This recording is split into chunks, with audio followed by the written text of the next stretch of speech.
I want to thank you so much for joining us today and welcome you into Aspire to Retire with Ralph and Tim Short, the financial advisors and the father-son team behind Welcome Home Financial Partners. You can go online to the website, welcomehomefp.com, find out more about Ralph, about Tim, about the entire team at Welcome Home Financial Partners, welcomehomefp.com. You can also give a call, 804-635-3550. Once again, that number, 804-635-3550. My name is Chris Swan. Really do appreciate you joining us this week. Also, Ralph, Tim, as always, appreciate you guys joining us this week. How are you doing today? Doing pretty good, sir. Happy Sunday morning. Absolutely. Again, appreciate you guys taking time out of your busy schedule to spend with the listeners here. I want to start by talking about something that is still pretty fresh on everyone's mind. That is the NFL draft. It just wrapped up. There's an incoming class of 2026. For those select people, a dream, honestly, just came true. They beat impossible odds. They heard their name called. They signed the contract. But we've all seen what can happen with some of these guys. One bad decision or, one errant play, and then suddenly everything they've worked for starts to unravel. Here's the thing. That same thing can happen in retirement. You saved, you've planned, you've made it, and then something goes awry. So what's like the retirement equivalent of this, and how can we possibly avoid them? Well, there's a lot of equivalents. Hopefully that they won't end up running out of money. Retirees won't run out of money like some of the professional athletes do, right? But yeah, I think there's a lot of things that people need to consider. A lot of people these days want to retire and live another 40, maybe even 50 years in retirement, maybe possibly even longer. Well, a couple of those things can come up is, if your Social Security claiming strategy is off. These are one of those questions that we hear quite a bit is, when's the right time? Well, obviously we don't know when the right time is, but if you claim too soon, you can run into some problems. Really the biggest thing to take into consideration is a spouse. And we've talked to so many folks around the area before, and, there's some people that say, hey, I want to do it as early as possible because we don't know how long Social Security is going to be around. Or there's people that say, hey, I'm going to wait and get my biggest benefit, and I'm going to wait to 70 because I don't necessarily need the money.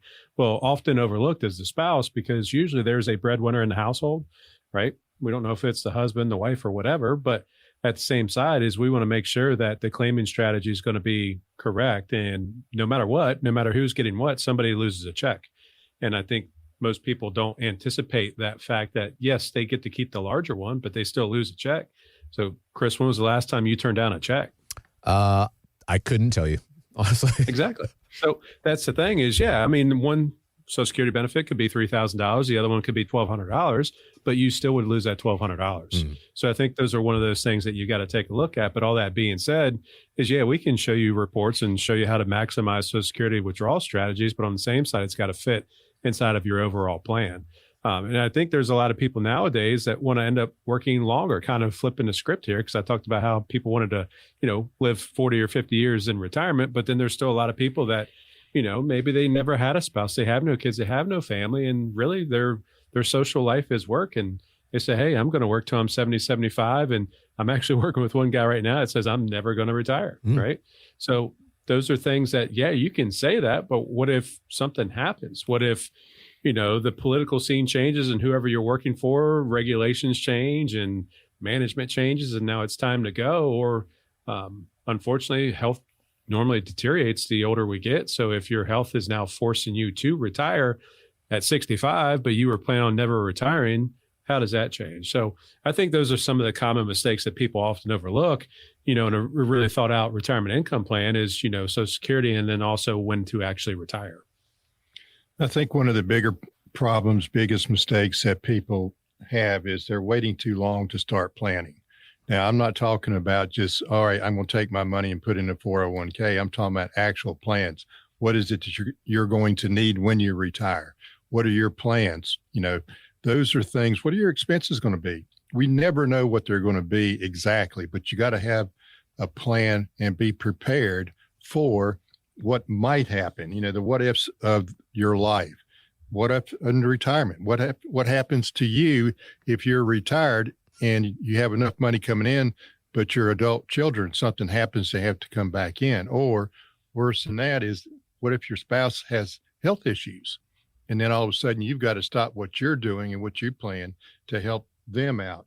So I think a lot of people just need to understand that having a big pile of money in your 401k is not a plan. You've got to develop some type of strategy to make sure that you've got a paycheck coming in like Tim is talking about.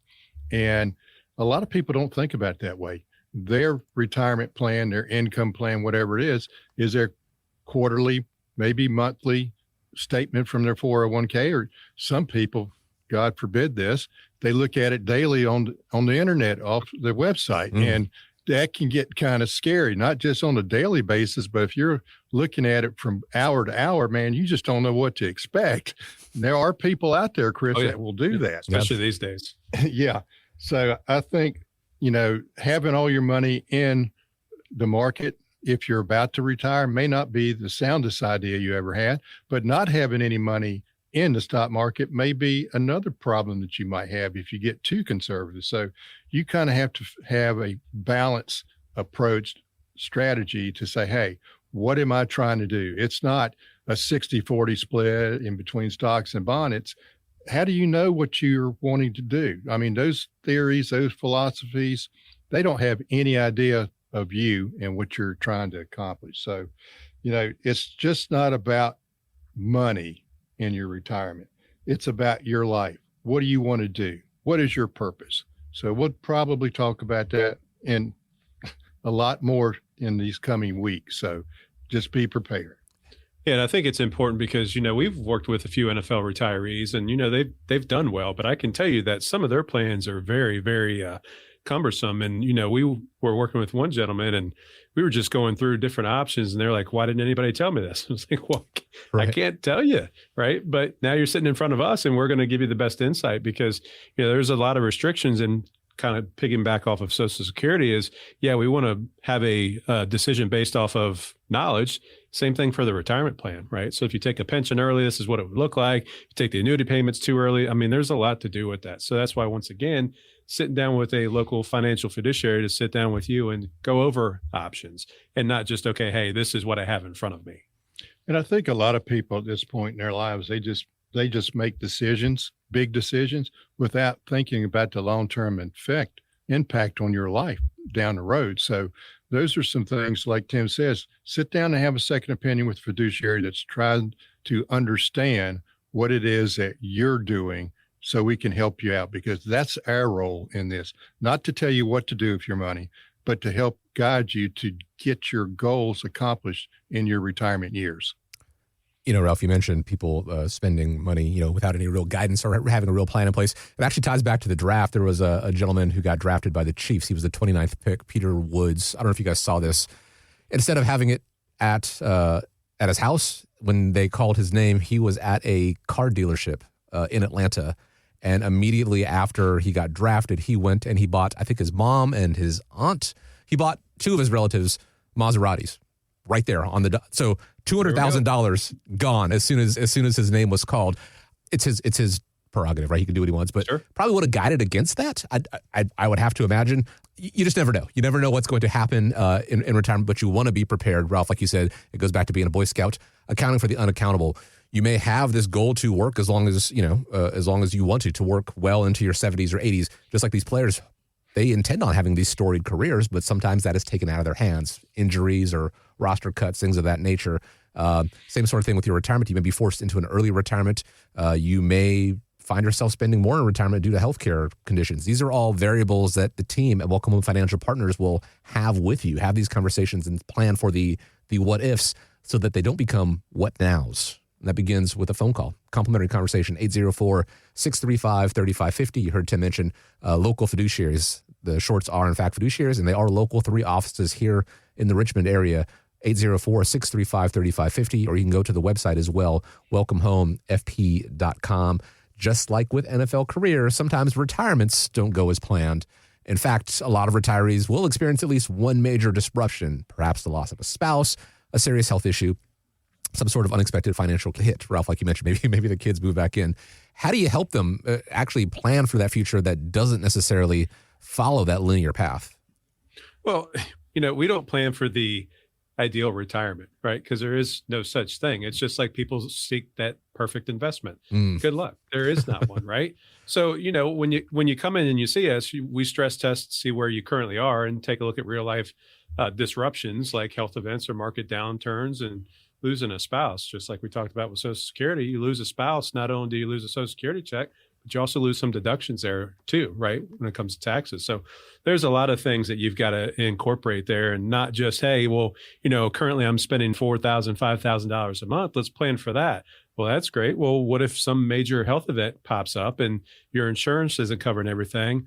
Or worse yet, better yet, however you look at it, what if you have to go into a facility? What if you're in a long-term care facility or you need somebody to come take care of you?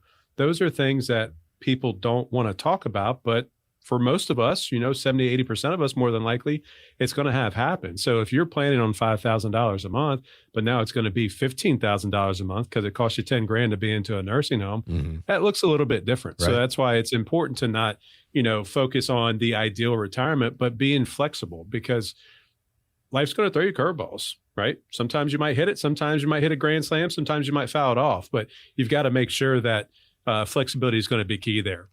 You want to build some liquid savings, but also have different income strategies. Chris, I know that, we talked about you not wanting to turn down checks, nor do most people, but the more checks you've got coming to you, probably the better off that you're going to be. And there's a lot of folks nowadays that just want to kind of let it sit and grow and never touch it. Well, then the tax man's going to come looking for you when you get to 70 and a half, 73, 75, depending on the year of your birth. So those are all things that we sit down and talk to folks about. It's kind of what I say to most people, just the what ifs of your lifestyle. So what I mean by that is, what happens if you lose your spouse? What kind of plan do you have in place? What kind of plan do you have in place in case you become disabled and not able to do the things that you wanted to? There are two types of people that we talk to a lot when it comes to retirement planning. Those are the ones that are afraid to spend any money. And then there's the ones that spend money freely and they might run out. So you have to walk that tightrope to make sure that you didn't work all your life not to enjoy retirement. Have you, Chris? No, not at all. I don't think most people would agree that, they would want to do that, but there are a lot of people out there that are like that because they're afraid. Because they're afraid they're going to run out of money, but they don't know whether or not they're going to do that. So part of our process in the roadmap process is kind of give you a glimpse of what it's going to look like for the next 20 to 30 years based on your expenses now and some inflation factors and things like that. But it gives you an idea. It's not going to be set in stone because of the what ifs of your retirement. And, most people plan for one retirement. But that's not the way it usually works because something's going to happen. The what ifs are going to make you change that plan, roadmap, whatever you want to call it. And a good retirement plan really doesn't try to predict your future. It just helps you prepare for it, no matter what it is. I love how you guys have dubbed it the retirement roadmap because I'm biased. My father was a map maker in the Army, an engineer. But it's the thing. Occasionally we will veer off track when it comes to planning any trip or going to any destination, whether it is for the good or the bad, traffic or, a site you want to see. How do you get back on track? If you've got a roadmap, if you have a plan in place, you can see, okay, we've pulled off this way, but this is still the goal. This is how we get there. That is what you guys do with each and every client. And as you said, it's not a set in stone or thanks so much for the time, see you never. This is something that you guys do, periodic reviews with people, say, has anything changed, or address what has changed in the markets or taxation, and then how do we continue to have the retirement that you've envisioned, based on the information that we've got now. That all begins having that plan put in place, accounting for the unaccountables with a simple phone call. Or you can go to the website also, welcomehomefp.com, but giving a call, setting up a time. Not going to put you on the air right now. Don't worry about that, but this is to get on the calendar for the week or the weeks ahead. Complimentary conversation, 804-635-3550. Again, 804-635-3550. There's an article over on moneywise.com about a retirement planner who said a lot of people walk through his door retirement rich but cash poor. To explain, they save very well, but almost all of their money is tied up in tax-deferred accounts like 401ks.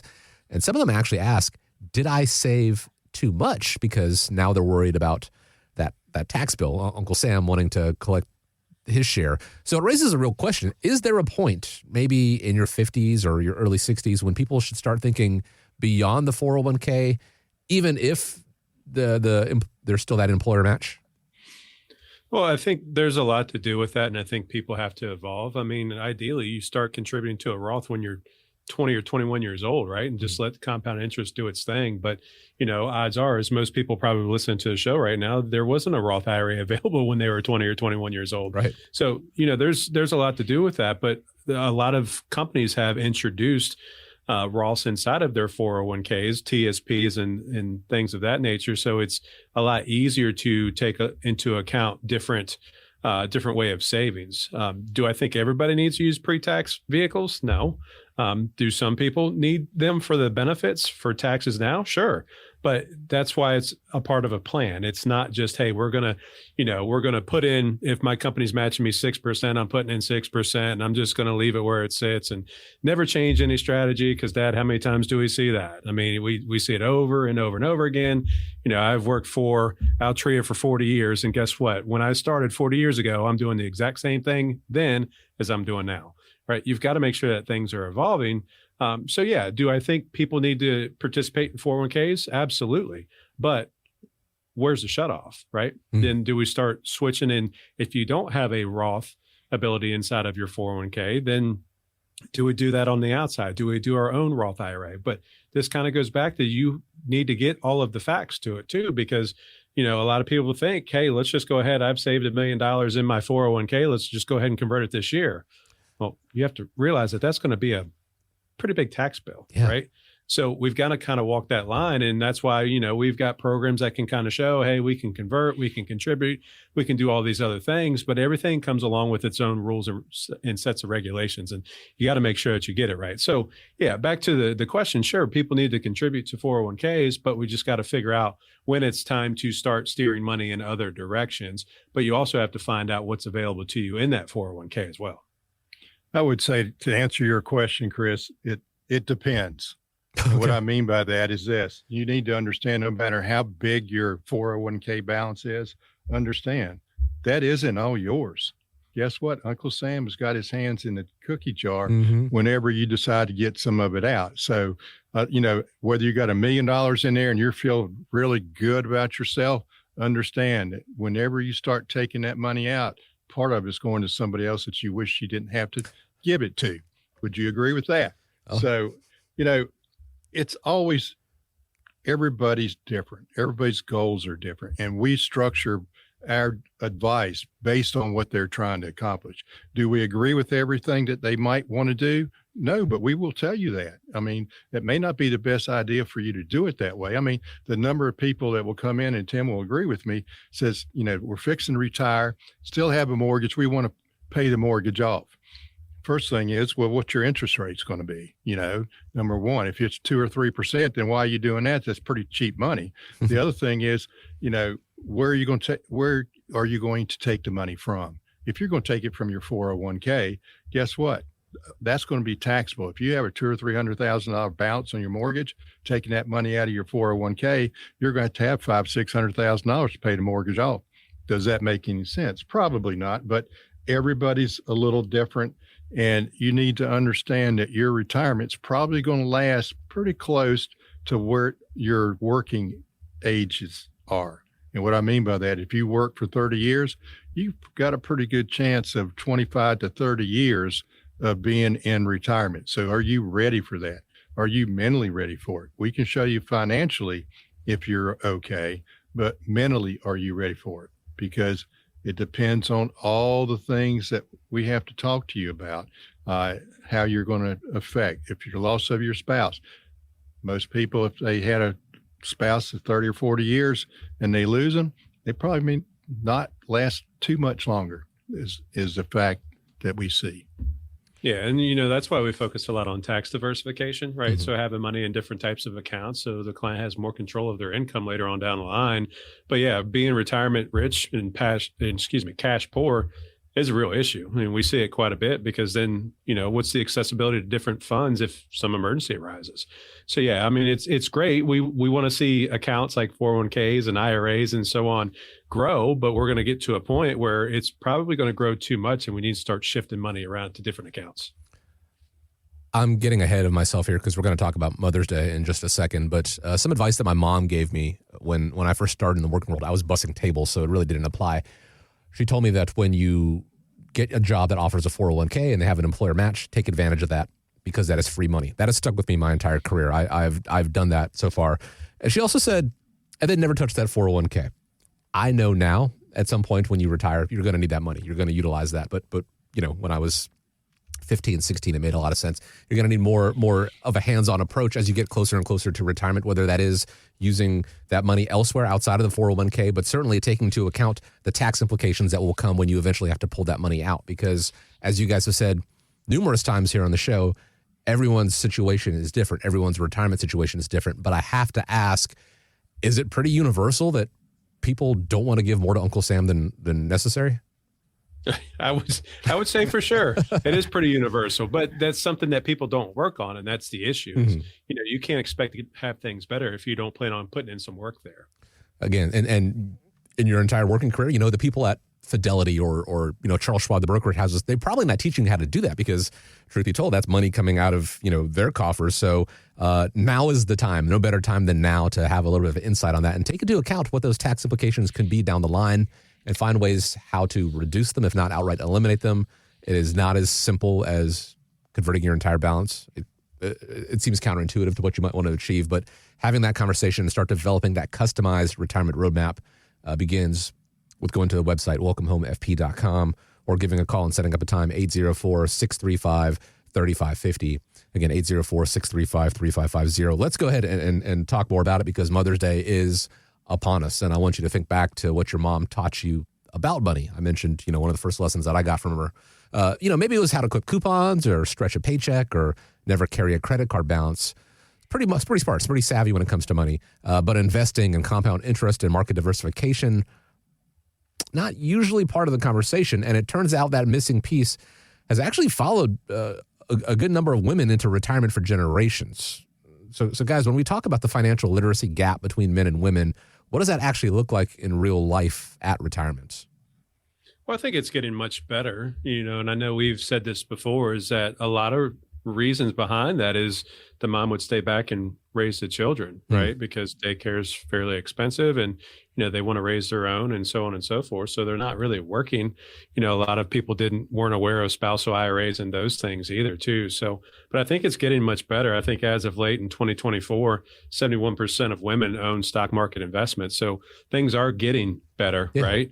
But I think that's what it kind of comes down to, is that not only was there the fact of they were raising their kids, which is a thankless job, a payless job to a point also, but I think there was also a lack of interest, because Chris, I know you've got a son, I've got 3 kids, obviously Dad's got a couple kids. So, after a long day of raising that child while we're all at work or whatever, the probably last thing that's on their mind is, hey, should I buy Apple stock today? Right. So, I think that's what kind of comes into play, but also too, confidence. And I think, a lot of people of the opposite sex don't necessarily want to go and get the guidance from somebody that doesn't look or talk like them. Mm-hmm. So there's kind of the issue there of being a little bit more intimidated. And I can tell you, and I know Dad will agree with me on this too, is that there's a lot of people that we meet, and I don't care what gender or whatever background, there's a lot of people that are very intimidated to walk into a door of local financial fiduciary because they feel like they've done terrible, or, they just haven't done what they were supposed to. So, I think it is getting better. I think there still is a gap, obviously, but I think things are getting better. And I think one of the issues too that women have is, for the majority of the women, they probably are a little bit less being paid than their male counterparts that we find. That's not to say anything is wrong with them. It's just the way, the facts of life. That's just the way things are these days in the economic world. But they're smarter than most men are when it comes to saving money and being more disciplined, because that's what they're good at. I mean, they're long-term planners for the majority of the women. I mean, there's nothing wrong with it. I've got 7 sisters. I can tell you from experience, they can save money and they can plan. And you just look at them once in a while. I'm like, why do you have to do all this planning? I mean, let's just go do some things out there and not worry so much about it. But, women tend to live longer, so they need to pay a little bit more attention to what they're doing as far as retirement accounts and things like that. If they're able to start earlier than they thought they should, I mean, start small. If you don't can't afford $1,000 a month, start with $100 a month and just continue to increase that as you get along, because it's going to pay great dividends in the end. So I would think, waiting to invest even for a few years is going to really impact what you're doing in the end for your retirement years. How important is it when new clients come in, a husband and a wife or spouses to come in, to have both parties present, at least for those first couple of meetings? Well, I think it's very important in meeting number 2.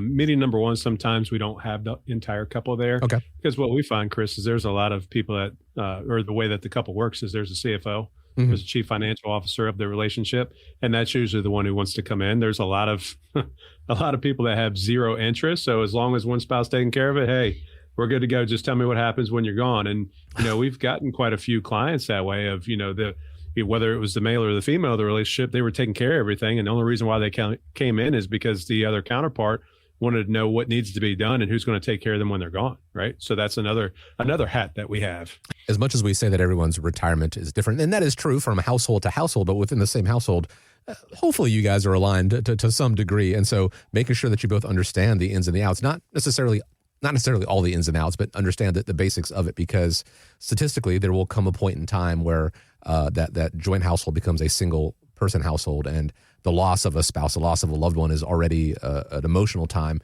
If you can mitigate or relieve some of that confusion as far as the financial side goes, it can go a long way to providing comfort where comfort can be provided. So, have those meetings, make sure that, you take the time for you and your spouse to sit down. As Tim said, they're not necessarily for that first meeting, but for subsequent ones to put that plan together, because it is your retirement together. And it's important that you have it put together as it suits both of you. 804-635-3550 is the phone number. Set up a time to speak with Ralph and Tim Short. You can also go to the website, welcomehomefp.com, 804-635-3550. After you schedule the time with them, if you've got the means to, please do call your mother. Wish her happy Mother's Day. That is a pretty important thing. As you guys said, that is a unpaid, thankless job, but it is certainly one of the most important ones out there. So yeah, make sure that you call your mom. Happy Mother's Day to all the moms out there. And thank everyone out there for listening, joining us this week here on Aspire to Retire with Ralph and Tim Short. Have a great week ahead of you. Stay safe out there. Take care of one another. Gentlemen, hope you have a great week as well. Appreciate the time. As we wrap up, I do want to leave you with the final word. Thank you, Chris. And yes, I'm going to take this moment to wish my wife and my mother a happy Mother's Day. But also to all the other mothers out there, we want to thank you for what you do. Thank you for listening. I know we're almost a couple weeks removed, or I guess a couple weeks removed from April 15th, that tax deadline. But taxes don't stop there. Right. We've talked about tax diversification and so on. And, if you're one of those out there listening and you've got all of your money in tax deferred vehicles, now's the time to give us a call. We'd love the opportunity to sit down with you and kind of show you different strategies that you can do now, because it's not an overnight success. So once again, give us a shout. We'd love the opportunity to sit down with you in the office and talk some more taxes, right? I know once again, we're past April 15th, but it's still a very important conversation to have. So as we wrap up, we want to thank everybody for listening and take care. All content is for information purposes only. It is not intended to provide any tax or legal advice or provide the basis for any financial decision, nor is it intended to be a projection of current or future performance or indication or future results. Opinions expressed herein are solely those of Welcome Home Financial Partners and Welcome Home Wealth Advisors, LLC. The information contained in this material has been derived from sources believed to be reliable, but is not guaranteed as to accuracy and completeness, and does not purport to a complete analysis of the materials discussed. All information and ideas should be discussed in detail with your individual advisor prior to the implementation. Each individual investor's situation is different, and any ideas provided may not be appropriate for your particular circumstance. Advisor services are offered by Welcome Home Wealth Advisors, LLC, a registered investment advisor in the state of Virginia. Being registered as an investment advisor does not imply a certain level of skill or training. Insurance products and services are offered through WPI Holding, Virginia Insurance License Number 138509, an affiliated company. The information contained herein should in no way be construed or interpreted as a solicitation to sell or offer to sell advisory services to any residents of any state other than the state of Virginia or where otherwise legally permitted. Welcome Home Wealth Advisors, LLC and Welcome Home Financial Partners are not affiliated with or endorsed by the Social Security Administration or any government agency.